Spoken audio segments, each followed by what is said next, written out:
The convergence of three-dimensional materials with two-dimensional mesograph graphene is the beginning of innovation for energy storage materials. We are at Hydro-Quebec, Montreal, Canada. This is where the nanoparticle fusion was discovered between graphene, mesograph, and lithium iron phosphate. This is the energy storage lab, where the nanoparticle fusion between mesograph graphene and lithium iron phosphate take place. Hydro-Quebec is the world leader and patent holder in world-class lithium iron phosphate systems and batteries. They have joined forces with Grafoid to come up with a lithium iron phosphate graphene application to extend the life of their existing patents. This is a continuing story of innovation for Grafoid's investment in graphene.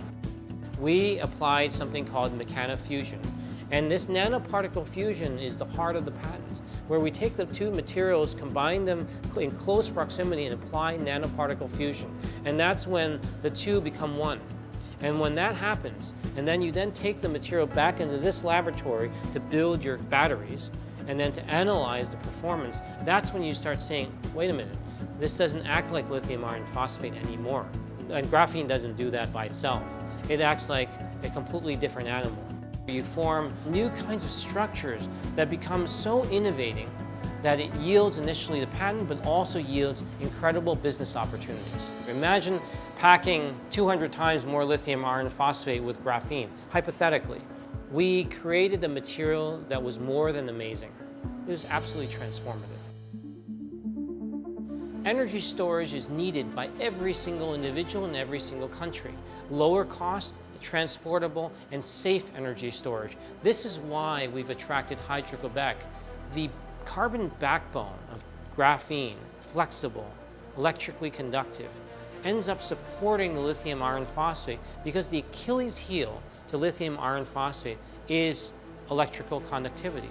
It is a poor electrically conductive material. Hydro-Quebec sees the capability behind graphene and lithium iron phosphate. Unlike the other carbon materials that they've been using, they have found that graphene, being these very thin sheets, has capabilities for not only the energy storage, but also in engineering unique shapes so that they can apply to new and exciting devices. Everybody knows that wearable electronics is going to be the next big thing, and you need exotic shapes to do that, and only the exotic material, graphene, has that flexible yet electrically conductive capability.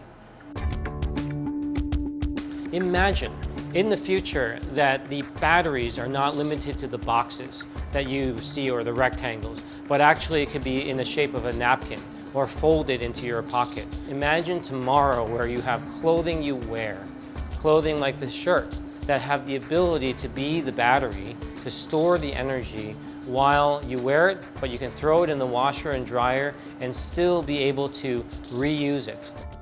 Imagine a battery that is integrated into the car, not just in the particular area because it's a solid block and won't do anything, or because it's toxic and you want to know how to isolate the toxins. Imagine an energy storage system that could actually be holistic without the costs and with all the benefits.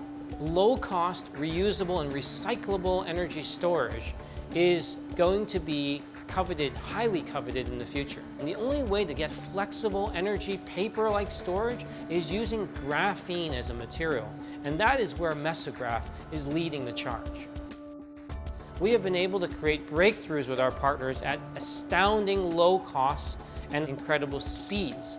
The speed of discovery that would normally take 5 to 10 years has only taken us under a year to get patentable opportunities, such as the lithium iron phosphate and graphene. As a consequence, we've got countries like Germany that have already come to Grafoid to form joint venture partnerships, like Singapore, like Canada's Hydro-Quebec. This is the beginning of a blossoming of the energy storage era and age using graphene.